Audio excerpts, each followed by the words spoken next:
Ne perdez pas de temps à regarder cette vidéo si vous n'avez toujours pas vu Andor, là. Arrêtez tout de suite, vous reviendrez plus tard et allez me regarder ces 12 épisodes absolument extraordinaires, masterclass, ce qui est arrivé de mieux à Star Wars depuis épisode 3, j'ose le dire, et je suis sérieux.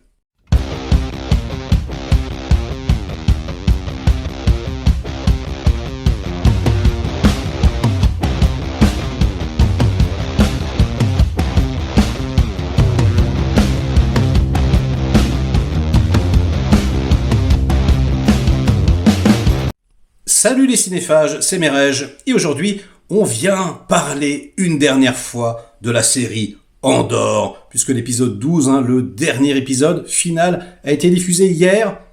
Waouh, mais j'ai adoré. Alors je n'ai pas fait de vidéo sur tous les épisodes, parce que ça aurait été un peu redondant de vous dire à chaque fois que c'était génial.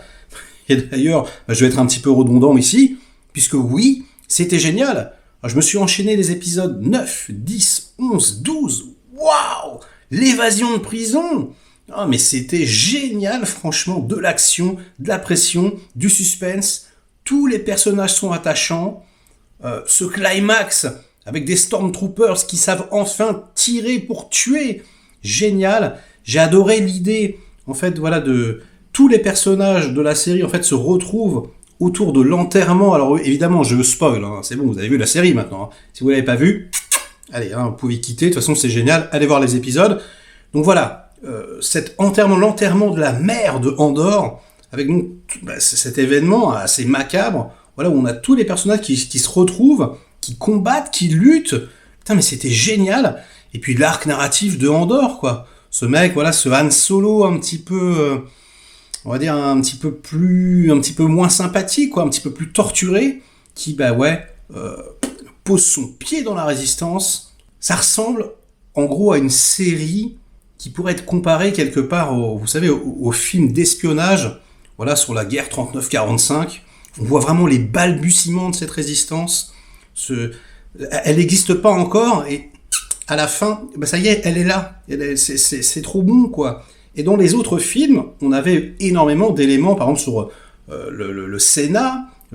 Tout ce qui est politique, c'était très intéressant. Sur l'Empire, la formation de l'Empire, mais c'est vrai que sur la Résistance, c'était quand même assez flou. On savait peu de choses. Et là, on enlève des voiles. Encore une fois, on a une loupe. Et en tant que fan de Star Wars, mais putain, mais quel plaisir, quel bonheur, quoi, de voir cette vie, cet univers être rendu encore plus palpable. Mais vraiment, quoi. Et puis ça prend son temps. Encore une fois, c'est ça que j'ai aimé, c'est pas un long film, c'est vraiment une série. Alors je chipote, on va dire, voilà, il y a quelques défauts. C'est vrai que les 12 épisodes, on pouvait peut-être les resserrer en 10.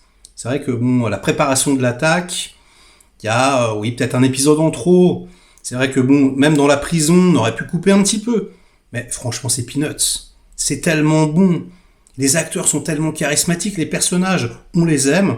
On les connaît maintenant, on n'a qu'une seule envie, c'est de se prendre une saison 2, et la bonne nouvelle, c'est ce qui va se passer. Et ouais, c'est ce qui est arrivé de mieux à Star Wars depuis épisode 3, mais j'ose le dire, depuis Rogue One.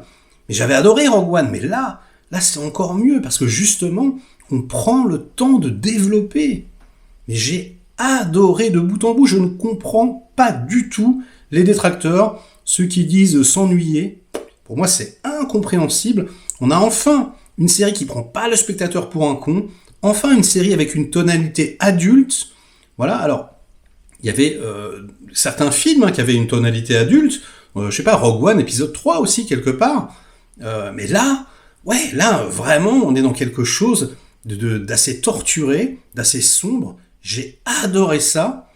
Et je trouve que toute la série est construite de cette façon. C'est-à-dire que, voilà, le personnage d'Andor au début qui sait pas trop où il en est et qui devient résistant, donc qui se construit petit à petit, toute la série fonctionne sur ce même schéma. La musique, par exemple.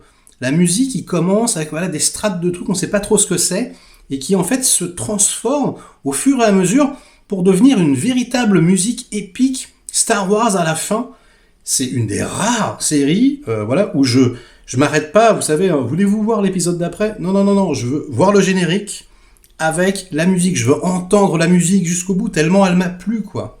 Stellan Skarsgård, oh là là, mais quel tueur, quoi. Putain, mais tous, hein, mais lui, particulièrement, je trouve que on a été vraiment gâtés, là, pour le coup, après la déconvenue d'Obi-Wan Kenobi, qui était finalement l'antithèse de cette série. Hein. C'est-à-dire qu'on prenait des personnages de cinéma qu'on mettait quelque part. Bon, Andor, c'est un personnage de cinéma aussi, hein.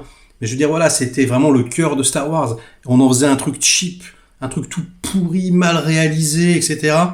Là, vraiment, quoi. Enfin de l'inédit, enfin du renouveau, on voit des choses qu'on n'a jamais vues. Merci, quoi.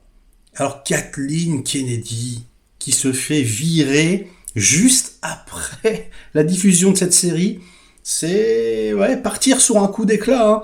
Au revoir Kathleen, on ne te regrettera pas. C'est vrai que tu nous as salopé Star Wars, j'espère que tu nous as pas salopé Indiana Jones, on verra bien. Hein. Bon débarras, en tout cas, une bonne retraite. La vieillesse est un naufrage. C'est pas grave, voilà, de longues années de service, c'est bien. Maintenant, on va laisser quelqu'un d'autre. Peut-être, je sais pas, Tony Gilroy lui-même.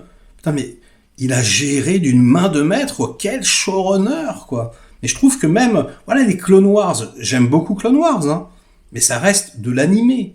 Donc c'est beaucoup moins palpable hein, qu'une série, quelque chose de filmé.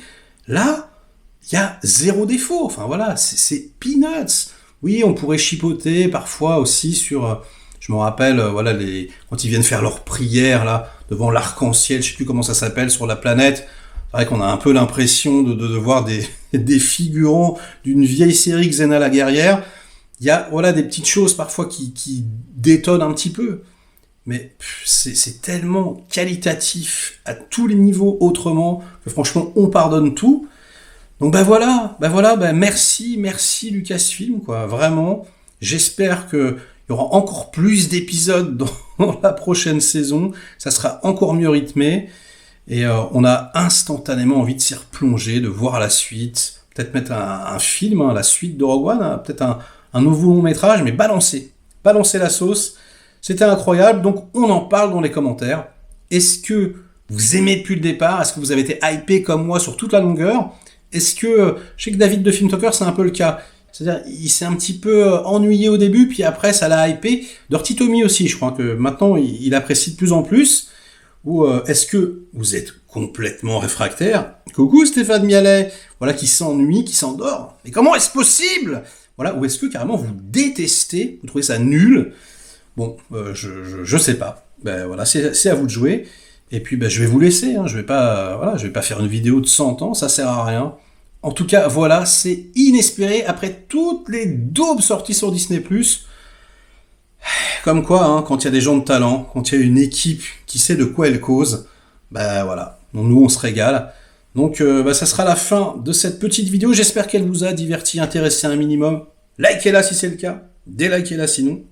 Inondez-moi donc de commentaires comme d'habitude pour faire marcher le petit robot YouTube.